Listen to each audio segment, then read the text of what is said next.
Hello friends and subscribers, welcome to Tamil Bell YouTube channel. நீங்க நம்ம சேனலை subscribe பண்ணல அப்படின்னா மறக்காம சப்ஸ்கிரைப் பண்ணுங்க. பக்கத்துல உள்ள பெல் பட்டனை கிளிக் பண்ணுங்க. நாங்க போடக்கூடிய வீடியோக்கள் எல்லாமே உடனடியா பாருங்க. இன்னைக்கு நம்ம வீடியோல டாடா ஐபிஎலோட எலிமினேட்டர் மேட்ச். இந்த எலிமினேட்டர் மேட்சுக்கான ஒரு ஃபுல் ப்ரிவியூ தான் இந்த வீடியோல பார்க்க போறோம். ஆல்ரெடி குவாலிஃபயர் ஒரு மேட்ச் வந்து முடிஞ்சிருச்சு. அந்த குவாலிஃபயர் 1ல ஆர்சிபி வின் பண்ணி ஃபைனலுக்கு போயிட்டாங்க. ஆர்சிபி ஃபேன்ஸ் எல்லாருக்குமே ஒரு வாழ்த்துக்கள்.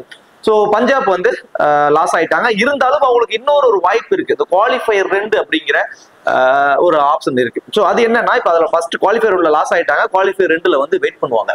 இப்ப இந்த 2 மேட்ச் இருக்கு இல்லைங்களா, இதுல லாஸ் ஆகுறவங்க டைரக்டா சீரிஸ் விட்டு வெளியே போயிருவாங்க. வின் பண்றவங்க அந்த குவாலிஃபயர் 1ல லாஸ் ஆன குவாலிஃபயர் 2ல வெயிட் பண்ணக்கூடிய பஞ்சாப் கூட வந்து மோதுவாங்க. அதுல யார் வின் பண்றாங்களோ அவங்க தான் வந்து திரும்ப ஃபைனலுக்கு போவாங்க. இதுதான் இதுக்கான ஒரு ஆப்ஷன். இந்த பர்டிகுலர் மேட்சுக்கான ஒரு ஃபுல் ப்ரிவியூ தான் இந்த வீடியோல நம்ம பார்க்க போறோம். இந்த ப்ரிவியூ வீடியோ பாக்குறதுக்கு முன்னாடி நீங்க இன்னும் நம்ம டெலிகிராம்ல ஜாயின் பண்ணலைன்னா மறக்காம ஜாயின் பண்ணிக்கோங்க. டிஸ்கிரிப்ஷன்ல லிங்க் இருக்கு. லாஸ்ட் ஹாஃப் அன் ஹவர்ல ஸ்மால் லீக்ஸ்க்கான டீமும் மெகா கான்டெஸ்டுக்கான டெமோ டீம்ஸும் அதுல கொடுத்துக்கிட்டு இருக்கும். உங்களுக்கு ரொம்ப யூஸ்ஃபுல்லா இருக்கும். அதை பாக்குறப்போ அதுல இருந்து 1 or 2 பிளேயரை சேஞ்ச் பண்ணி உங்க மனநிலைக்கு நீங்க போடுறப்போ கண்டிப்பா இந்த நல்ல ரேங்க்ல வர பாசிபிலிட்டிஸ் இருக்கும். தென் ஸ்போர்ட்ஸ் ஆப்ல இருக்கக்கூடிய இந்த பாப் ஆப்ஷன், குபேரா ஆப்ல இருக்கக்கூடிய இந்த டியோ ஆப்ஷன், இது எல்லாம் அதுல கொடுத்துக்கிட்டு இருக்கும். உங்களுக்கு ரொம்ப யூஸ்ஃபுல்லா இருக்கும். மறக்காம எல்லாரும் டெலிகிராம்ல ஜாயின் பண்ணிக்கோங்க. டிஸ்கிரிப்ஷன்ல லிங்க் இருக்கு. அதே போல நீங்க இன்னும் XL11 ஆப், இந்த XL11 ஆப்ல ஜாயின் பண்ணினாலும் மறக்காம ஜாயின் பண்ணிக்கோங்க. டிஸ்கிரிப்ஷன்ல லிங்க் இருக்கு. இன்வைட் கோட் வந்து தமிழன். ஸ்மால் லீக்ஸ்க்கு ரொம்ப பெஸ்டான ஒரு ஆப். இந்த ஆப் நான் உங்களுக்கு சஜஸ்ட் பண்ணுவேன். இந்த ஆப்ல வந்து பாத்தீங்கன்னா இந்த பர்டிகுலர் மேட்சுக்கு 7.5 லட்சம் ரூபாய்க்கான கிராண்ட் லீக்ஸ் கொடுத்துருக்காங்க. 20,000 ரூபாய்க்கான ஃப்ரீ கிவ்அவே. ஜஸ்ட் ஆப் மட்டும் இன்ஸ்டால் பண்ணா போதும். எந்த ஒரு அமௌண்ட்டும் ஆட் பண்ண தேவையில்ல. அந்த 0 rupees என்ட்ரி ஃபீஸ்ல உங்களால ஜாயின் பண்ணி இந்த ஃப்ரீ கிவ்அவேல பார்ட்டிசிபேட் பண்ணிக்க முடியும். அதே போல இந்த ஆப்பை பொறுத்த வரைக்கும் நீங்க ஃபர்ஸ்ட் பண்ணக்கூடிய அமௌண்ட் டெபாசிட்டுக்கு வந்து 100% போனஸ் தராங்க. மற்ற ஆப்ஸை கம்பேர் பண்ணும்போது ஒரு என்ட்ரி ஃபீஸ்ல ரொம்ப கம்மியா இருக்குங்க. அதுலயே ஒரு ஹியூஜ் அமௌண்ட்டை உங்களால சேவ் பண்ண முடியும். அந்த சேவ் பண்ற மணியை வச்சு இன்னொரு கான்டெஸ்ட் கூட கட்டிக்கலாம். அதுதான் இதுல இருக்கக்கூடிய மிகப்பெரிய ஒரு அட்வான்டேஜ். கண்டிப்பா ட்ரை பண்ணி பாருங்க. டிஸ்கிரிப்ஷன்ல லிங்க் இருக்கு. இன்வைட் கோட் வந்து தமிழன். சரி, ஓகே, வாங்க வீடியோக்குள்ள போகலாம். மேட்சை பொறுத்த வரைக்கும் 30 மே 7:30 இந்த மேட்ச் நடக்குது. மேட்ச் முலான்பூர் சண்டிகர்ல தாங்க இந்த மேட்ச் வந்து நடக்குது. இந்த முலான்பூர் சண்டிகரோட ஒரு பிட்ச் ரிப்போர்ட் அப்படின்னு சொல்லி பார்த்தோம் அப்படின்னா, இங்க 165 அப்படிங்கிறதே ஒரு ஆவரேஜான ஸ்கோரா வந்து இங்க இருக்குங்க. 165 ரன் அடிச்சுட்டாவே இங்க போதுமானதாக இருக்கும் கிட்டத்தட்ட அப்படிங்கிற மாதிரி இருக்கும். அதை அட்ஜஸ்ட் பண்றதுக்குமே கொஞ்சம் கஷ்டப்பட்டு தான் வருவாங்க. அந்த மாதிரியான ஒரு வெனு தான் இந்த வெனு. ஸ்பின்னர்ஸ்க்கு பயங்கர டாமினேஷனா இருக்கும். ஃபாஸ்ட் பவுலருக்கு எந்த அளவுக்கு சப்போர்ட் பண்ணுதோ, ஃபாஸ்ட் பவுலர் எந்த அளவுக்கு விக்கெட் எடுக்கிறாங்களோ அந்த அளவுக்கு இதுலயே ஸ்பின்னர்ஸும் எடுக்கிறாங்க. இந்த ஃபாஸ்ட் பவுலர்ஸ் T20 அதிக விக்கெட் எடுப்பதற்கான ரீசன் நான் லாஸ்ட் மேட்ச் வீடியோல சொன்னேன். ஏன்னா டெத் ஓவர்ல வேற வழியே இல்லை, எல்லா பாலும் அடிச்சாடுவாங்க. ஏன்னா கடைசி 5 ஓவர் ரொம்ப குருசியல். ஒரு 70 ரன் வரைக்கும் கொண்டு போகணுங்கிற மாதிரி நினைப்பாங்க. எல்லாரும் அடிச்சாடுவாங்க. ஃபாஸ்ட் பவுலர்ஸ்க்கு விக்கெட் விழுறதுங்கிறது யூஸ்வல் தான். ஆனா ஸ்பின்னர்ஸும் அது அந்த அளவுக்கு மெயின்டைன் பண்றாங்கன்னா அப்ப எந்த அளவுக்கு ஸ்பின்னர்ஸ் நீங்க டாமினேஷன்ஸ் இருக்குன்னு பாருங்க. அதே மாதிரி லாஸ்ட் மேட்ச் நீங்க வீடியோ மேட்ச்ல பாத்துட்டீங்கன்னா சியாஸ் சர்மா வந்து 4 விக்கெட் சம்திங் எடுத்திருந்தாரு. அந்த அளவுக்கு ஸ்பின்னர்ஸ்க்கு இங்க நல்லாவே டர்ன் இருக்குங்க. ஸ்பின்னர்ஸ்க்கு அட்வான்டேஜ் வந்து இந்த வெனுல வந்து கொஞ்சம் மிடில் ஓவர்ஸ்ல இருக்கு. ஒரு 165ங்கிறதே ஒரு ஆவரேஜான ஸ்கோராவே இங்க இருந்துகிட்டு இருக்கு. அதான் லாஸ்ட் 5 T20ல பாத்தீங்கன்னா 167 ரன் அப்படிங்கிறது ஒரு ஆவரேஜான ஸ்கோரா இருக்கு. 66 விக்கெட்ஸ் போயிருக்கு. அதுல 34 விக்கெட் ஃபாஸ்ட் பவுலர்ஸும் 32 விக்கெட் ஸ்பின்னர்ஸும் வந்து எடுத்திருக்காங்க. ஹெட் பொறுத்த வரைக்கும் லாஸ்ட் 5 வருஷத்துல ஒரு 7 முறை இவங்க 2 பேரும் நேருக்கு நேர் மோதி இருக்காங்க. அதுல சர்ப்ரைஸ்லயும் பாத்தீங்கன்னா நீங்க குஜராத் தாங்க 5 மேட்சை வந்து வின் பண்ணிருக்காங்க. மும்பை வந்து 2 மேட்ச் தான் வின் பண்ணிருக்காங்க. பியூர்லி அப்பர் ஹேண்டா இருக்கிற டீம்னு சொல்லி பாத்தீங்கன்னா கண்டிப்பா வந்து குஜராத் டைட்டன்ஸ் தான். ஆனா இந்த மேட்ச் யாருக்கு ஃபேவரா இருக்க போகுதுன்னா, என்னோட பாயிண்ட் ஆஃப் வியூல கண்டிப்பா மும்பை இந்தியன்ஸ்க்கு தாங்க ஃபேவரா இருக்க போகுது. ரீசன் பாத்தீங்கன்னா ஒரு குவாலிட்டியான ஒரு பேட்ஸ்மேன், கடைசி வரைக்கும் மேட்சை கொண்டு போகக்கூடிய ஒரு பேட்ஸ்மேனான ஜாஸ் பட்லர் அந்த டீம்ல இருந்து விலகி நேஷனல் டியூட்டிக்கு போயிட்டாரு. அது அவங்களுக்கு மிகப்பெரிய ஒரு டிராபேக்கா வந்து இருக்க போகுது. அது அவங்களுக்கு இருக்கக்கூடிய மைனஸ். அது இல்லாம மும்பை இந்தியன்ஸ்க்கு அகேன்ஸ்டா பயங்கரமான ரெக்கார்டு வச்சிருக்கக்கூடிய ஒரு பிளேயர் வந்து பாத்தீங்கன்னா ஜாஸ் பட்லர். அவர் இல்லாதது உங்களுக்கு மிகப்பெரிய ஒரு மைனஸா வந்து அமைய போகுது. மும்பை இந்தியன்ஸை பொறுத்த வரைக்கும் வில் ஜாக், ரியான் ரிக்கிள்டன் இந்த 2 பேரும் வந்து போயிட்டாங்க. அந்த இடத்துல வந்து பாத்தீங்கன்னா ஜானி பேஸ்டோவும் அஸ்லங்காவும் வந்து உள்ள இன்க்ளூட் பண்ணிருக்காங்க. Rohit Sharma and Johnny Bairstow 2 பேரும் வந்து இன்னிங்ஸ் ஓபன் பண்ண போறாங்க. ஜானி பேஸ்டோ தான் வந்து விக்கெட் கீப்பர் பண்ண போறாரு. அடுத்ததா Tilak Varma, Suryakumar Yadav, Hardik Pandya, Charith Asalanka, Namandeep, Mitchell Santner, Deepak Chahar, Trent Boult, Jasprit Bumrah and Ashwani Kumar or Karan Sharma. So most probably Karan Sharma உள்ள வரதாங்க வாய்ப்புகள் கொஞ்சம் அதிகமா இருக்கும். பட் லாஸ்ட் மேட்ச் பேயிங் 11 அப்படிங்கிறனால அதை வச்சிருக்கோம். மோஸ்ட் ப்ராபபிலி கரண் சர்மா வர வாய்ப்புகள் ரொம்ப ரொம்ப ரொம்ப அதிகம். ஏன்னா இது கொஞ்சம் ஸ்பின்னிங் ட்ராக் அப்படிங்கிறதுனால கரண் சர்மா வரதாங்க வாய்ப்புகள் கொஞ்சம் அதிகம். நான் அதை பத்தி டீட்டெயிலா சொல்றேன். குஜராத் டைட்டன்ஸை பொறுத்த வரைக்கும் சுமன் கில் அண்ட் சாய் சுதர்சன் 2 பேர் வந்து இன்னிங்ஸ் ஓபன் பண்ண போறாங்க. அடுத்ததான் வந்து பார்த்தீங்கன்னா குசால் மெண்டிஸை வந்து அந்த டீம் வந்து ஆட் பண்ணியிருக்காங்க. மேபி மோஸ்ட் ப்ராபபிலி அவர் வந்து விக்கெட் கீப்பர் பண்ண கூட வாய்ப்புகள் கொஞ்சம் இருக்கலாம். அடுத்ததான் ரூதர்ஃபோர்ட், ஷாருக் கான், ராகுல் Tewatia, Rashid Khan, Gerald Coetzee, Arshad Khan, Mohammed Siraj and Sai Kishore and Prasidh Krishna. So இது வந்து குஜராத் டைட்டன்ஸோட ஒரு பாசிபிளான பிளேயிங் 11. ஸோ ஜாஸ் பட்லர் அப்படிங்கிற ஒரு ஃபேஸ் இந்த இடத்துல இல்லாததுனால இந்த டீமோட பேட்டிங் யூனிட்டே ஒரு மாதிரி ஒரு கன்ஃபியூசிங்காகவும் கொஞ்சம் ஏற்றம் இறக்கம் அதாங்க தெரியுது. டாப் 2 பேர் தான் விஷயம் இப்போதைக்கு. முன்னையாவது டாப் 3 பேர் வச்சுக்கிட்டு இருந்தோம். ஜாஸ் பட்லரோட சேர்த்து இந்த டாப் 3 பேர் விக்கெட்டை விட்டுட்டாங்கன்னா அவ்வளவுதான் டீம் கொலாப்ஸ்னுட்டு. இப்போ அப்படியே ஆப்போசிட்டா மாதிரி இருக்கு. இப்போ டாப் 2 பேரா தான் இருக்காங்க. இந்த டாப் 2ல ஏதாவது ஒரு விக்கெட் எதிரா விழுந்துட்டாவே ஒரு 200 ரன் அப்படிங்கிறது வந்து ஒரு 160 மாறும். டாப் 2 விக்கெட்டுமே ஏரியால விழுந்துருச்சுன்னா ஒரு 130, 120 அவ்வளவுதான் வர்றதுக்கான வாய்ப்புகள் இருக்கும். இந்த டீம் மிடில் ஆர்டர்ஸ்க்கான ஒரு வேல்யூவே இல்லாம இருக்கு. ஸோ அதுதான் உங்களுக்கு இருக்கக்கூடிய ஒரு மைனஸாகவும் இருந்துகிட்டு இருக்கு. ஓகே, இப்போ கிராண்ட் லீக்ஸ்க்கான ஆப்ஷன் யாராருக்கு என்ன மாதிரி பெர்ஃபார்மன்ஸ் பண்ண வாய்ப்பு இருக்கும் அப்படின்னு சொல்லி நம்ம ட்ரை பண்ணி பார்ப்போம். இதுல வந்து Rohit Sharma and Johnny Bairstow 2 பேர் வந்து இன்னிங்ஸை ஓபன் பண்ண போறாங்க. ஸோ இதுல அட்வான்டேஜ்னு பாக்குறப்ப ஜானி பேஸ்டோக்கு அட்வான்டேஜ் ரொம்ப அதிகம்ங்க. ஏன்னா விக்கெட் கீப்பர் பண்றாரு, டாப் த ஆர்டர்லயே வராது.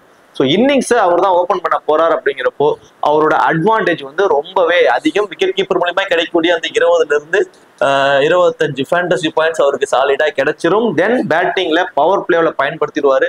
ஒரு ஹார்ட் ஹிட்டிங் எபிலிட்டி கொண்டவருங்க. அவரோட பேட்டை அவ்வளவு சீக்கிரம் ரொட்டேட் பண்ணி ஆடவே மாட்டார். பவுண்டரிஸ்ல ட்ரீட் பண்ணுங்கிற ஒரு இதை உள்ளவர் தான். ஒரு 18 பால் 19 பால் இருந்துட்டார் அப்படின்னா அதுவே 35 to 40 ரன்ஸ் வரைக்கும் அடிக்கக்கூடிய ஒரு ஹார்ட் ஹிட்டிங் எபிலிட்டி உள்ளவர். கண்டிப்பா பேட்டிங் செகண்ட் எல்லாம் பண்றாங்கன்னா அவருக்கு நீங்க கண்டிப்பா ஒன்னா கிராண்ட் லீக்ல ஒரு கேப்டன் வைஸ் கேப்டன் ஆப்ஷன் கொண்டு போகலாம். எவ்வளவு சீக்கிரம் மேட்சை முடிக்கணும் அப்படிங்கிறது மட்டும் தான் ஒரு மைண்ட்ல ஓடிட்டு இருக்கும். அந்த அளவுக்கு ஒரு குவாலிட்டியான ஒரு ஹார்ட் ஹிட்டிங். பட் ரீசெண்ட் டைம்ஸ்ல பெருசா வெளியே எங்கேயும் மேட்சஸ் அவர் ஆடல. ரொம்ப ஒரு லாங் பிரேக்ல இருக்காரு. ஸோ இங்கதான் இப்பதான் வந்து பாத்தீங்கன்னா மும்பை இந்தியன்ஸ்க்காக ஆட வந்திருக்காரு. இங்க நெட்ஸ்ல மட்டும்தான் இப்போதைக்கு பெருசா பிராக்டிஸ்ல இருந்திருப்பாரு. பெருசா ஆன் ஃபீல்டுல இது வரைக்கும் லாஸ்ட் கொஞ்ச நாளாவே அவரோட நேம் எதுலையுமே நம்ம பார்க்கல. பெருசா மேட்சஸும் எதுவும் அவர் விளையாடல. அது அவருக்கு இருக்கக்கூடிய ஒரு மைனஸ். இருந்தாலும் அவரோட இன்டென்ட் அந்த ஹார்ட் ஹிட்டிங் எபிலிட்டி தான். அது அவர் மாத்திக்க மாட்டாரு. அந்த ஒரு 18 to 20 பால் இருந்துட்டாருனாவே கண்டிப்பா ஒரு 40 ரன் ஸ்கோரா தான் அவரோட ஸ்கோர் போர்ட்ல இருக்கும். தென் விக்கெட் கீப்பர் மூலமே கிடைக்கக்கூடிய ஃபேண்டசி பாயிண்ட்ஸ் எல்லாம் அவரோட ஃபேண்டசி வேல்யூ வந்து இன்க்ரீஸ் பண்ணி கொடுக்கும் இந்த பர்டிகுலர் மேட்சை பொறுத்த வரைக்கும். அதே மாதிரி ரோஹித் சர்மா. ஸோ ரோஹித் சர்மா எல்லா மேட்சுமே சூப்பரான ஒரு இன்னிங்ஸை ஸ்டார்ட் பண்ணி தான் கொடுத்துக்கிட்டு இருக்காருங்க. சில மேட்சஸை தவிர ஆப்போனன்ட் டீம்ல லெஃப்ட் ஆர்ம் ஃபாஸ்ட் பவுலர்னு ஒருத்தர் இல்லாத டீம்ஸ் எல்லாம் வந்ததுன்னா அதுல சூப்பரான ஒரு இன்னிங்ஸை பில்ட் பண்ணி கொடுத்துட்டு இருக்காரு. ஸோ இவருக்காகவாவது ஒரு லெஃப்ட் ஆர்ம் ஃபாஸ்ட் பவுலரை வச்சுக்கலாம் அப்படிங்கிற மாதிரி தான் ஒவ்வொரு மேட்சஸும் அவருக்கு எகென்ஸ்டா கொண்டு வந்துட்டு இருக்காங்க. ஸோ அதே மாதிரி தான் வந்து லாஸ்ட் மேட்சும் வந்து ஹர்ஷத் கானை இவருக்கு எகென்ஸ்டா விளையாடும் போது கொண்டு வந்தாங்க. அவரோட விக்கெட்டை ஹர்ஷத் கான் வந்து எடுத்தார். இந்த லெஃப்ட் ஆர்ம் ஃபாஸ்ட் பவுலர்னாவே அவருக்கு கை ஏன் வர மாட்டேங்குதுங்கிறது அதை கொஞ்சம் கான்சென்ட்ரேட் பண்ணுவார்னு நினைக்கிறேன் நெட்ஸ்ல எல்லாத்தையுமே. இப்பவும் அவருக்கான பேட்டில் அதுதான். நீங்க என்ன வேணாலும் சொல்லிக்கோங்க. இந்த பர்டிகுலர் மேட்ச் அந்த லெஃப்ட் ஆர்ம் ஃபாஸ்ட் பவுலருக்கான அவர்கிட்ட ஒரு வீக் இருந்தாலுமே அவர்கிட்ட இருந்து பேட்டிங் செகண்ட்னா மினிமம் 40 ரன் வரைக்கும் அவர் அடிக்க சான்சஸ் இருக்குங்க. ரோஹித் சர்மா பொறுத்த வரைக்கும் அந்த இன்டென்ட்டை கண்டிப்பா காட்டுவாரு. லெஃப்ட் ஆர்ம் ஃபாஸ்ட் பவுலர் இன்னைக்கு அவர் அடிச்சு எடுக்க போறாரு. பேட்டிங் ஃபர்ஸ்ட் அப்படின்னா ஃபேண்டசி டீம்ல வர அளவுக்கான ரன்ஸை கொண்டு வருவாரு. பட் இம்பாக்ட் பிளேயரா அவரை பயன்படுத்துறதுனால வெளியே போய் உட்காந்துக்குவாரு. அந்த எக்ஸ்ட்ரா அட்வான்டேஜ் அந்த கேட்ச் மூலியமா கிடைக்கக்கூடிய ஃபேண்டசி பாயிண்ட்ஸ் எதுவும் கிடைக்காது. அது அவரை ஃபேண்டசி டீம்ல கொண்டு வராம விடுவதற்கு கூட வாய்ப்புகள் இருக்கு. பேட்டிங் ஃபர்ஸ்ட் அப்படின்னா பேட்டிங் செகண்ட்னா கண்டிப்பா வந்து ஒன் ஆஃப் கிராண்ட் லீக் ஒரு வைஸ் கேப்டன் ஆப்ஷனா கூட வருவாரு.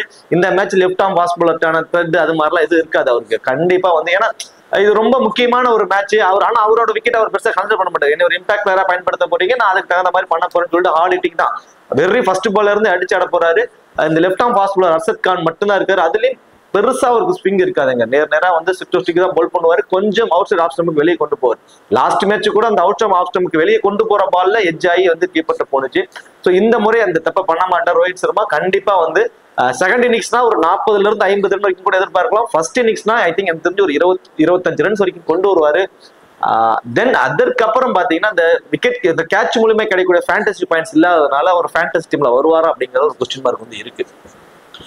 சூரியகுமார் யாதவ், திலக் வர்மா. ஸோ இந்த ரெண்டு பேர்த்தோட ஆப்ஷன்ஸ் வந்து மாறி வரும். ஐ திங்க் எனக்கு தெரிஞ்சு ஒன் டவுன் திலக் வர்மா கூட வரலாம். அது இல்லாம இந்த வில் ஜாக்னு ஒருத்தர் இல்லாததுனால திலக் வர்மாவோட ஃபேண்டசி வேல்யூ இந்த மேட்ச் இன்க்ரீஸ் ஆக போகுது. ஏன்னா அவரு கொஞ்சம் பொசிஷன்ஸ் வந்து கொஞ்சம் மேல வர போறாரு பேட்டிங் ஆர்டர்ல. அப்படிங்கிறப்போ திலக் வர்மா மஸ்ட் ட்ரை ஆப்ஷனுக்கு வராரு. ரொம்ப லோ பர்சன்டேஜ் பிக்காவும் இருப்பாருங்க. ஸோ லோ பர்சன்டேஜ் பிக்கா இருக்காரு. ஃபேண்டசி வேல்யூ இந்த மேட்ச் வந்து அவருக்கு இன்க்ரீஸ் ஆயிருக்கு. இந்த ஸ்கொயர் பவுண்டரிஸை கவர் பண்ணுவாரு, 1 or 2 கேச்சஸும் பிடிப்பாரு. இப்படி ஃபேண்டசி வேல்யூ அவருக்கு இன்க்ரீஸ் ஆகிட்டே இருக்கிறதுனால நிறைய பேர் அவரை கன்சிடர் பண்ண மாட்டாங்க. திலக் வர்மா இந்த மேட்ச் வந்து பாத்தீங்கன்னா ஒரு இம்பார்ட்டன்ட் பிக்ல வந்து இருக்காது. சூரியகுமார் யாதவ் ஆஸ் யூஸ்வல் நல்ல டச், நல்ல ஃபார்ம், அது எல்லாம் ஒரு பக்கம் இருந்தாலுமே இந்த வெனு கொஞ்சம் ஸ்பின்னர்ஸ்க்கு சப்போர்ட் பண்ணுது. இந்த லெக் ஸ்பின் ஆடுறப்ப மட்டும் கொஞ்சம் ஸ்ட்ரகிள் ஆகுறாருங்க சூரியகுமார் யாதவ். மற்றபடி அவருக்கு எல்லா பக்கமும் 360 தான், எல்லா பக்கமும் ஆடக்கூடிய ஒரு பிளேயர் அவரு. அந்த லெக் ஸ்பின்கிட்ட மட்டும் கொஞ்சம் ஸ்ட்ரகிள் ஆகுறாரு. கொஞ்சம் என்ன பண்றாருன்னா ஸ்வீப் ஷாட்டுக்கு அதிகமா போறாரு. அது நார்மலா கொஞ்சம் டர்ன் இல்லாத ட்ராக்ல வந்து பாத்தீங்கன்னா அந்த ஸ்வீப் ஷாட் வந்து ஈஸியா அவருக்கு வந்து கனெக்ட் ஆகும். இதுல கொஞ்சம் டர்னிங் ட்ராக்கா இருக்குங்க. அந்த maybe last match Rashid Khan அவர் பொழந்துட்டாரு, அது கொஞ்சம் பெருசா டர்னே இல்லை.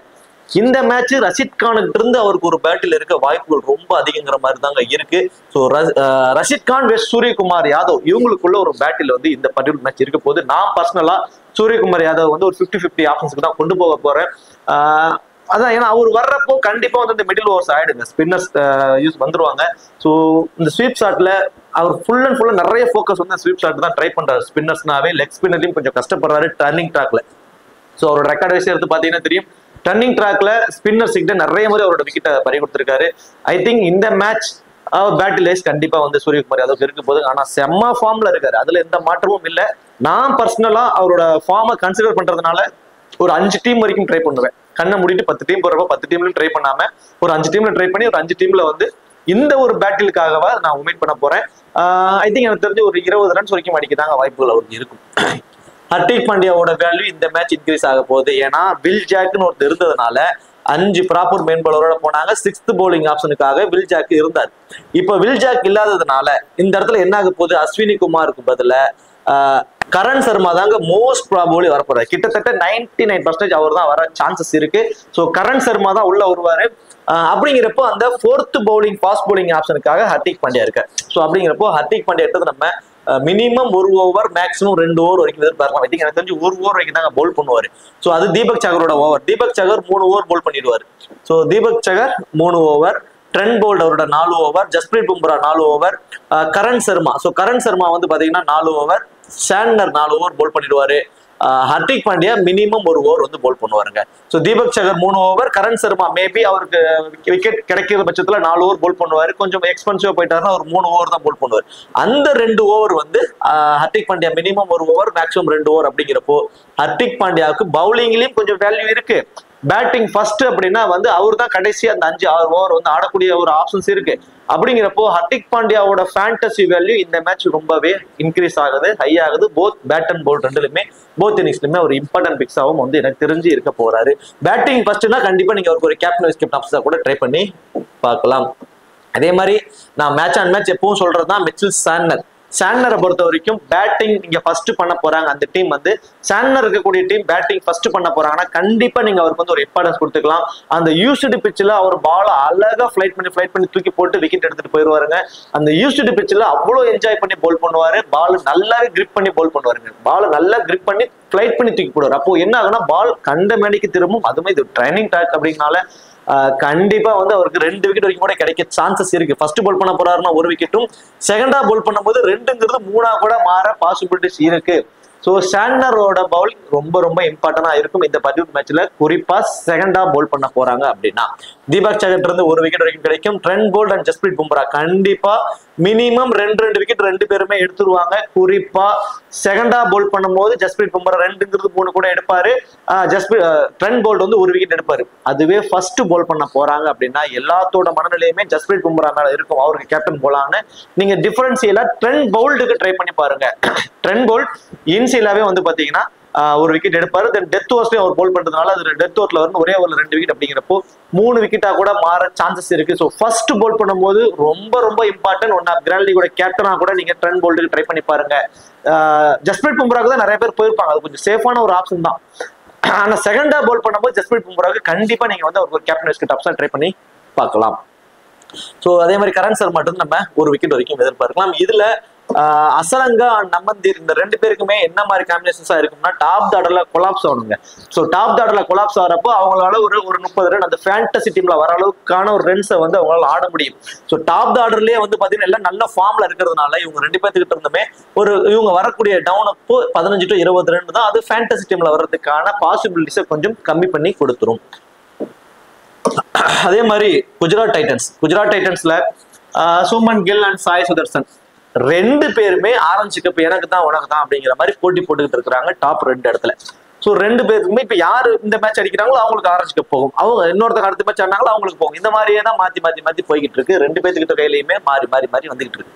ஸோ அதுல வந்து நம்ம தெரிஞ்சுக்கிற விஷயம் ரெண்டு பேர் தான் எல்லா மேட்சுமே ஆடி இருக்காங்க.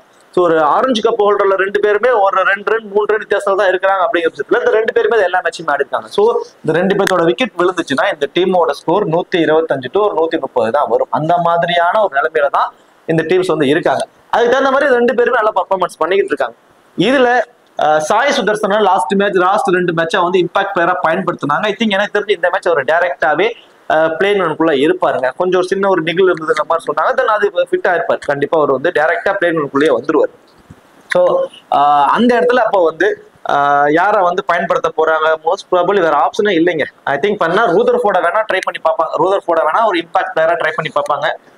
அதர்வைஸ் சுதர்சன் வந்து இம்பாக்ட் பிளேயர் இல்லாம டைரக்டா பிளேன்குள்ள இருக்க வாய்ப்புகள் அதிகம். இது நான் எதனால அந்த வார்த்தையை மென்ஷன் பண்றேன் அப்படின்னா அந்த இம்பாக்ட் பிளேயரா பயன்படுத்துறதுனால ஃபீல்டிங் பண்ணும்போது வெளியே உட்காந்துடுறாங்க. அந்த கேட்ச் மூலியமா கிடைக்கக்கூடிய ஃபேண்டசி பாயிண்ட்ஸ் உங்களுக்கு கிடைக்காம போயிடுது.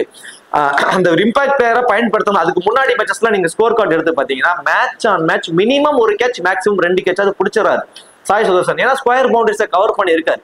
சம்டைம்ஸ் ஸ்லிப்ல கூட நிக்கிறாரு. ஸோ இந்த மாதிரி அந்த கேட்ச் பிடிக்க வாய்ப்பு அதிகம் உள்ள இடங்கள்ல அவரோட ஃபீல்டிங் பொசிஷன்ஸ் இருந்து அவரோட வேல்யூ கொஞ்சம் இன்க்ரீஸ் பண்ணி கொடுத்துட்டு இருந்தாரு. பட் சாய் சுதர்சனை இம்பாக்ட் பிளேயரா பயன்படுத்துறப்போ அது இல்லாம போயிடுச்சு. கேப்டன் வைஸ் கேப்டனுக்கு நம்ம அவரை மிஸ் பண்ணக்கூடிய ஒரு சுச்சுவேஷன்ஸ் கூட வந்துகிட்டு இருந்தது. ஸோ இப்போ அவரை டைரக்டா பிளேன்குள்ளேயே வச்சிருக்காங்க. அவர் ஃபீல்டிங் பண்ண போறாரு அப்படின்னா கண்டிப்பா அது மூலியமா ஒரு 20 ஃபேண்டசி பாயிண்ட்ஸ் அவருக்கு கிடைக்க வாய்ப்பு அதிகம். ஒரு 2 கேட்ச்னா 16 பாயிண்ட், ஸ்டார்டிங் பை 4 பாயிண்டோட 20 ஃபேண்டசி பாயிண்ட்ஸ் அவருக்கு கிடைச்சிடும். தென் அவர் அவரோட ஃபார்ம் ரொம்ப நல்லா இருக்கு. அவ்வளவு சீக்கிரம் அவசரப்பட மாட்டேங்கிறாரு. ஒரு எனக்கு தெரிஞ்சு இந்த மேட்ச் வந்து ஒரு 25 to 30 ரன் அவர் அடிக்க வாய்ப்புகள் ரொம்ப அதிகங்க. கிட்டத்தட்ட ஒரு 50 ஃபேண்டசி பாயிண்ட்ஸ் வரைக்கும், ஒரு 70ல இருந்து ஒரு 90 ஃபேண்டசி பாயிண்ட்ஸ் வரைக்கும் டோட்டலா வர வாய்ப்புகள் அவருக்கு கொஞ்சம் அதிகமா இருக்கிறதுனால ஒன்னா கிராண்ட் லீகோட ஒரு வைஸ் கேப்டன் ஆப்ஷன்ஸ்ல கூட நம்ம அவரை ட்ரை பண்ணி பார்க்கலாம். சாய் சுதர்சனை பொறுத்த வரைக்கும் அதுவே அவரை இம்பாக்ட் பிளேயரா தான் பயன்படுத்த போறாங்க. ஃபர்ஸ்ட் ஃபீல்டிங் பண்றப்போ அவர் உள்ள வரல, அவர் இம்பாக்ட் பிளேயரா தான் பயன்படுத்த போறாங்கன்னா அஸ் அ பிளேயரா வேணா நீங்க அவர் உள்ள வச்சுக்கலாம். அது ஸ்மால் லீக்ஸ்க்குலாம் சேஃபா இருப்பாரு. கிராண்ட் லீக்ஸ்ல நீங்க 50-50 ஆப்ஷன்ஸ் கொண்டு போறதா ஒரு பெட்டர் ஆப்ஷன். அந்த எக்ஸ்ட்ரா அட்வான்டேஜஸ்லாம் இல்லாதப்போ அவரோட ஃபேண்டசி வேலையெல்லாம் கொஞ்சம் டவுன் ஆக தான் வாய்ப்புகள் கொஞ்சம் அதிகம். சுமன் கில் மும்பை இந்தியன்ஸ்க்கு அகைன்ஸ்டா ஆவரேஜ் பெருசா இல்லை. ஸோ இந்த சீசன் அவர் உடச்சிக்கிட்டு இருக்காருங்க. ஸோ நான் கண்டிப்பா ஆடுறாரு, கொஞ்சம் டைம் எடுத்துக்கிறாரு. ஸோ அதுதான் அவருக்கு கூடிய ஒரு மைனஸ். சாய் சுதர்சன் இந்த பவர் பிளேவை பயன்படுத்தி பவுண்டரிஸ்ல நிறைய ட்ரீட் பண்றாரு. சுமன் கில் கொஞ்சம் டைம் எடுத்துக்கிறாரு. டைம் எடுத்து அதுக்கப்புறம் ஆடுறாரு. அவருக்கு இருக்கக்கூடிய ஒரு மைனஸ் நமக்கு நல்லாவே தெரியும். இந்த லெஃப்ட் ஆர்ம் ஃபாஸ்ட் பவுலர்கிட்ட கொஞ்சம் வீக்கா இருக்காரு. அந்த வகையில ட்ரெண்ட் போல்ட் இன்சியலா பவர் பிளேல வேற போல் பண்றாரு. ஒரு சின்ன ஒரு பேட் இல்லைங்க. ஸோ ட்ரெண்ட் போல்ட் கிட்ட இருந்து சுமன் கில் கிட்ட ஒரு சின்ன ஒரு பேட்டில் இன்சியல் ஸ்டேஜஸ்ல இருக்கு. அதை கொஞ்சம் ஓவர் கம் பண்ணிட்டாருன்னா கண்டிப்பா பேட்டிங் ஃபர்ஸ்ட் பண்றாருன்னு வச்சுக்கோமே. சுமன் கில்ட்ட இருந்து நம்ம 40ல இருந்து 70 ரன்ஸ் வரைக்குமே அவர்கிட்ட இருந்து நம்ம எதிர்பார்க்கலாம். பேட்டிங் ஃபர்ஸ்ட் அப்படின்னா, பேட்டிங் செகண்ட்னா ஒரு 25 to 30 ரன் தான். பட் ஃபேண்டசி டீம்ல வருவதற்கான வாய்ப்புகள் ரொம்ப அதிகம். இப்போ நம்ம சாய் சுதர்சன் இம்பாக்ட் பிளேயரா பயன்படுத்திடுறாங்க அப்படின்னா வேல்யூ இவருக்கு அதிகமாயிடுது. ஏன்னா கேட்ச் பிடிக்க வாய்ப்பு அதிகம் உள்ள இடங்கள் இவருக்கு ஒரு ஃபீல்டிங் பொசிஷன்ஸ் போயிடுது. ஸோ அவரோட ஃபேண்டசி வேல்யூவை இன்க்ரீஸ் பண்ணிக்கிறாரு சுமன் கில்ல பொறுத்த வரைக்கும். ஸோ எனக்கு தெரிஞ்சு பேட்டிங் ஃபர்ஸ்ட் அப்படிங்கிறப்ப இந்த 2ல இருந்து எனி ஒன் கொலாப்ஸ் ஆக பாசிபிலிட்டிஸ் இருக்கு. இன்சிலா த்ரெட் வந்து இந்த ட்ரெண்ட் போல்ட் கிட்ட இருந்து 2 பேர்த்துக்கிட்டுமே இருக்குங்க. 2 பேருக்குமே வந்து இருக்கும். எல்லாருமே வந்து பாத்தீங்கன்னா சுமன் கில் ஈஸியா எனக்கு தெரிஞ்சு ஆடிடுவார்னு தோணுது பேட்டிங் ஃபர்ஸ்ட் பண்ணும்போது. இந்த பேட்டிங் ஃபர்ஸ்ட் பண்ணும்போது தீபக் சகர்ட்ட இருந்து சாய் சுதர்சன்கிட்ட ஒரு சின்ன ஒரு பேட்டில் இருக்கலாங்கிற மாதிரி எனக்கு தோணுது. ஃபர்ஸ்ட் ஃபீல்டிங் பண்ண போறாங்க, கேட்ச் எல்லாம் பிடிச்சி அந்த இம்பாக்ட் பிளேயர் அவரை பயன்படுத்தல சாய் சுதர்சன் அப்படின்னா 20 ஃபேண்டசி பாயிண்ட்ஸோட வருவாரு. செகண்டா பேட் பண்ணும்போது மினிமம் 35 to 50 ரன்ஸ் வரைக்கும் கூட அடிப்பாரு சாய் சுதர்சன். ஒரு பக்கம் நின்னுக்கு வருங்க, கடைசி வரைக்கும் மேட்சை கொண்டு போவார் சாய் சுதர்சன். ஸோ செகண்டா பேட் பண்ணும்போது சாய் சுல்தானுக்கு இம்பார்ட்டன்ஸ் வந்து கொடுத்துக்கோங்க. குசால் மெண்டிஸ் ரீசன்ட் ஃபார்ம் ரொம்ப சூப்பரா இருக்கு. விக்கெட் கீப்பர் வேற பண்றாரு. விக்கெட் கீப்பர் மூலியமா கிடைக்கக்கூடிய ஃபேண்டசி பாயிண்ட்ஸ் ரீசன்ட் ஃபார்ம் ரொம்ப நல்லா இருக்குங்க. கண்டிப்பா அவருக்கு நம்ம ட்ரை பண்ணலாம். ஆனா பேட்டில் வைஸ் பாக்குறப்போ ஜஸ்பிரீத் பும்ரா கிட்ட கொஞ்சம் கஷ்டப்பட்டிருக்காரு. ஜஸ்பிரீத் பும்ரா கிட்ட நிறைய முறை விக்கெட்டை கொடுத்திருக்காரு. அது மட்டும் தான் மைனஸா தெரியுது. பவர் பிளேக்குள்ளேயே வந்துட்டாரு. டாப் ஆர்டர்ல நேரம் விக்கெட் விழுந்துரும் சொல்லிட்டு பவர் பிளேக்குள்ளேயே வந்துட்டாருன்னா ஒரு 20 to 25 ரன்ஸ் வரைக்கும் அடிச்சிருவாரு. விக்கெட் கீப்பர் மூலியமா கிடைக்கக்கூடிய ஃபேண்டசி பாயிண்ட்ஸ் அவரை வந்து கொஞ்சம் கொண்டு வந்துடும் ஃபேண்டசி டீமுக்குள்ள. So Kusal Mendis I think எனக்கு தெரிஞ்சு போத் இன்னிங்ஸ்லுமே இம்பார்ட்டன்ட் பிக்ஸ்க்கு வந்து அவரு வந்துருவாரு. ரூதர்ஃபோர்ட், ஷாருக் கான், ராகுல் திவாட்டியா. ஸோ நம்ம பாத்தீங்கன்னா மிடில் ஆர்டர்ஸ்லேயே ரொம்ப கொலாப்ஸ்டு தான். ஒரு ரூதர்ஃபோர்டும் பெருசா வெஸ்ட் இண்டீஸ்க்காக ஆடினது இல்லை. இந்த மாதிரி லீக்ஸ்ல மட்டும் தான் ஆடிட்டு இருக்காரு. பெருசா எக்ஸ்பீரியன்ஸ் அவருக்கு இல்லை. ஷாருக் கானும் பெருசா எக்ஸ்பீரியன்ஸ் இல்லாதவர். ராகுல் திவாட்டியா நேஷனலுக்காக இது வரைக்கும் வரல. ஸோ இது மாதிரி எக்ஸ்பீரியன்ஸ் பெருசா இல்லாத ஒரு மிடில் ஆர்டர்ஸ் தான் அவங்க. ஒரு மாதிரி கொலாப்ஸ் ஆகுதாங்க சான்சஸ் இருக்கு. எனக்கு தெரிஞ்சு டாப் 2 பேருமே விக்கெட்டை விட்டுட்டாங்கன்னா ஒரு 130 to 140 அவ்வளவுதான் வரும். அந்த மாதிரியான ஒரு டீம் தான் இவங்க மோஸ்டா வச்சிருக்காங்க. இதுல ரஷீத் கானோட ஃபேண்டசி வேல்யூ தான் இன்க்ரீஸ் ஆக போகுது இந்த பர்டிகுலர் மேட்ச்ல. ஃபர்ஸ்ட் பவுல் பண்ண போறாருன்னா கண்டிப்பா மினிமம் ஒரு விக்கெட் எடுத்துருவாரு. அது எந்த மாற்றமும் இல்லை. தென் பேட்டிங்ல வந்தும் மினிமம் 15 to 20 ரன் அடிப்பாரு. மும்பை இந்தியன்ஸ்க்கு அகேன்ஸ்டா போத் பேட் அண்ட் பவுல் ரெண்டுலயுமே பயங்கரமான கான்ட்ரிபியூட் கொடுத்துக்கிட்டு இருக்காருங்க ஒவ்வொரு சீசன்லயுமே ரஷீத் கான். ஸோ மும்பை இந்தியன்ஸ்க்கு அகேன்ஸ்டா அவரோட வேல்யூ அதிகமாகவே இருக்கும். பேட்டிங்லயும் சம் கான்ட்ரிபியூட் பண்ணுவாரு. விக்கெட்டும் எடுத்துருவாரு. அவர் ரொம்பவே இம்பார்ட்டன்ஸ் வந்து கொடுத்துக்கோங்க. எனக்கு தெரிஞ்சு கொஞ்சம் டர்னிங் ட்ராக் அப்படிங்கிறதுனால நான் ஆல்ரெடி சொன்ன மாதிரி சூரியகுமார் யாதவ்கிட்ட ஒரு சின்ன ஒரு பேட்டில் இருந்து கிடைக்கும். மேபி 1-2 விக்கெட்டா கூட மாறுற பட்சத்துல இவர் கிராண்ட் லீக்ல ஒரு வைஸ் கேப்டன் ஆப்ஷனுக்கே ரொம்ப ஆப்டா இருப்பாரு. கண்டிப்பா ரஷீத் கானுக்கு ஒரு டீம்லயாவது ஒரு captain vice captain option try பண்ணுங்க. இந்த ரூதர்ஃபோர்ட், ஷாருக் கான், ராகுல் திவாட்டி அந்த 3 பேத்துல இருந்து எனி ஒன் நான் ப்ரிஃபர் பண்றேன். இதுல பேட்டிங் ஃபர்ஸ்ட் அப்படிங்கிறப்போ நீங்க ஷாருக் கானுக்கு ட்ரை பண்ணி பாருங்க. பேட்டிங் செகண்ட் அப்படிங்கிறப்போ நம்ம ரூதர்ஃபோர்டுக்கு ட்ரை பண்ணி பார்க்கறது ஒரு பெட்டர் ஆப்ஷனா வந்து இருக்கும். ஐ திங்க் ரூதர்ஃபோர்ட் பேட்டிங் செகண்ட்ல ரொம்பவே இம்ப்ரெசிவா இருந்திருக்காரு இந்த சீசனை பொறுத்த வரைக்கும். ஸோ ரூதர்ஃபோர்டுக்கு வந்து சேஸ் பண்ணப்போ நீங்க வந்து அவருக்கு இம்பார்ட்டன்ஸ் கொடுத்து ட்ரை பண்ணலாம். கண்டிப்பா ஒரு ஒர்த்தபிள் நாக்கு வந்து ஆடுறதுக்கு பாசிபிலிட்டிஸ் ரொம்ப அதிகம். விராட் கோட்ஸி, அர்ஷத் கான், முகமது சிராஜ், சாய் கிஷோர், பிரசித் கிருஷ்ணா, ரஷீத் கான் சொல்லி இப்படி 6 பவுலிங் ஆப்ஷன்ஸ் இருக்கு. இந்த பர்டிகுலர் மேட்ச்ல கண்டிப்பா அர்ஷத் கானுக்கு 2 ஓவர் கொடுப்பாங்க. ஸோ 2 ஓவர் தான் அவருக்கான வேல்யூவா இருக்கும். விராட் கோட்ஸி ஒரு 3 ஓவர் வரைக்கும் பவுல் பண்ணுவாரு. பிரசித் கிருஷ்ணா அவரோட 4 ஓவர் பவுல் பண்ணிடுவாரு. சிராஜ் வந்து 3 ஓவர் பவுல் பண்ணுவாருங்க. ரஷீத் கான் அவரோட 4 ஓவரும். சாய் கிஷோர் இந்த மேட்ச் மினிமம் 3 மேக்சிமம் 4 ஓவர் கூட பவுல் பண்ண சான்சஸ் இருக்கு. ஸோ சாய் கிஷோர் நம்ம ஒரு விக்கெட் வரைக்கும் எதிர்பார்க்கலாம். எனக்கு தெரிஞ்சு ரஷீத் கான் இந்த மேட்ச் ஃபேண்டசி வேல்யூ இருக்கு. லாஸ்ட் மேட்ச் சொன்ன மாதிரி இந்த மேட்சும் அவர் ஃபேண்டசி டீம்ல வர்ற வாய்ப்புகள் ரொம்ப அதிகம். 2 விக்கெட் கூட எடுக்கலாங்க. சப்போஸ் அந்த ஒரு விக்கெட் மட்டும் எடுத்திருந்தா கூட ஃபேண்டசி டீம்ல வந்துருவாரு. பேட்டிங்ல வந்து 15 to 20 ரன் அடிப்பாரு. ஏன்னா மிடில் ஆர்டர் கொஞ்சம் வீக்கா இருக்கிறதுனால ரஷீத் கான் கண்டிப்பா பேட்டிங்க்கு வந்துருவாரு. So Rashid Khan fantasy value increase அவர் ஃபேண்டசி டீம்ல கண்டிப்பா வந்துருவாரு. விராட் கோட்ஸி ஃபர்ஸ்ட் பவுல் பண்ண போறாங்க அப்படின்னா 2 விக்கெட் வரைக்கும் எடுப்பாருங்க. செகண்டா பவுல் பண்ணும்போது 1 விக்கெட்டும். முகமது சிராஜ் செகண்டா பவுல் பண்ணும்போது வேணா நீங்க அவருக்கு ட்ரை பண்ணலாங்க. அந்த ஸ்விங் இன்சீல் ஸ்விங்ல அந்த பேர் ஸ்டோக்கு ஒரு மேபி ஒரு த்ரெட் கொடுப்பாரு. இந்த இன்சீல் த்ரெட் மட்டும் தாங்க பேர் ஸ்டோக் இருக்கு. அதுக்கப்புறம் அதான் சொன்னல பெருசா ஒரு பெரிய கடைசி வரைக்கும் கொண்டு போக மாட்டார். ஒரு 18-20 பால் உள்ள நிட்டாருனாவே அவரோட ஸ்கோர் 40 ரன்ஸ் இருக்கும். ஸோ அந்த மாதிரி ஒரு ஹார்ட் ஹிட்டிங் எபிலிட்டி உள்ள ஒரு பேஸ்டோ. ஸோ சிராஜ் கிட்ட இருந்து செகண்டா பவுல் பண்ணும்போது ஒரு இன்சீல ஒரு த்ரெட் இருக்கும். அவருக்கு 1 விக்கெட் வரைக்கும் எடுப்பாரு. பிரசித் கிருஷ்ணா டெத் ஓவர்ல பவுல் பண்றாருங்க. ஸோ அது அவருக்கு கூடிய ஒரு அட்வான்டேஜா இருந்திருக்கு. இது வரைக்குமே செகண்டா பவுல் பண்ணும்போது தான் ரொம்ப இம்ப்ரெசிவா இருந்திருக்காரு. பிரசித் கிருஷ்ணா செகண்டா பவுல் பண்ணும்போது 2-3 விக்கெட் கூட எடுத்திருக்காரு. அதுக்கு இவங்க 200+ ஸ்கோரை வந்து செட் பண்ணியிருந்தாங்க. ஸோ அந்த 200+ ஸ்கோரை செட் பண்றதுக்கு ஜாஸ் பட்லர்னு ஒரு ஆப்ஷன் இருந்தது. ஸோ அது இல்லாததுனாலதான் இவங்களோட ஸ்கோர் கொஞ்சம் கம்மியாகிறதுக்கான ஒரு வாய்ப்பு இருக்குங்கிறத நான் சொல்லிட்டு இருக்கேன். ஸோ பிரசித் கிருஷ்ணா ஒரு பெரிய ஸ்கோர் செட் பண்ணி கொடுக்குறப்போ செகண்டா பவுல் பண்றப்போ இவரோட ஓவர்ல அடிக்கிறதுக்கு கஷ்டப்படுறாங்க. கரெக்டான லைன் அண்ட் லென்த்ல பவுல் பண்றாரு. விக்கெட்ஸ் கிடைச்சிட்டு இருந்தது. இப்போ மேபி பேட்டிங் ஃபர்ஸ்ட் பண்ணாலுமே ஒரு 165 to 170 தான் அடிப்பாங்க. பிரசித் கிருஷ்ணாவோட வேல்யூ கொஞ்சம் கம்மியாகுதுங்க. போத் இன்னிங்ஸ்லயுமே மேபி ஃபர்ஸ்ட் பவுல் பண்ணா 2 விக்கெட் வரைக்கும் எடுப்பாரு. செகண்டா பவுல் பண்ணாருன்னா 1 விக்கெட் வரைக்கும் எடுப்பதற்கான ஒரு வாய்ப்பு தாங்க அவருக்கு வந்து இருக்க போகுது. சரி, ஓகே. இப்போ ஒரு 14 பிளேயர் ஃபேண்டசி டீம் இருக்க வாய்ப்புள்ள ஒரு 14 பிளேயர் பார்த்தோம் அப்படின்னா Jonny Bairstow 1, like Tilak Varma 2, Hardik Pandya 3, Trent Boult 4, Jasprit Bumrah 5, Santner வந்து 6, ரோஹித் சர்மா செகண்டா பேட் பண்ண போறாருன்னா அவர் 7வது ஆப்ஷன். அதே மாதிரி சூரியகுமார் யாதவ் வந்து ஃபர்ஸ்ட் பேட் பண்ண போறாருன்னா அவரு 7வது ஆப்ஷனை நம்ம வந்து வச்சுக்கலாம்.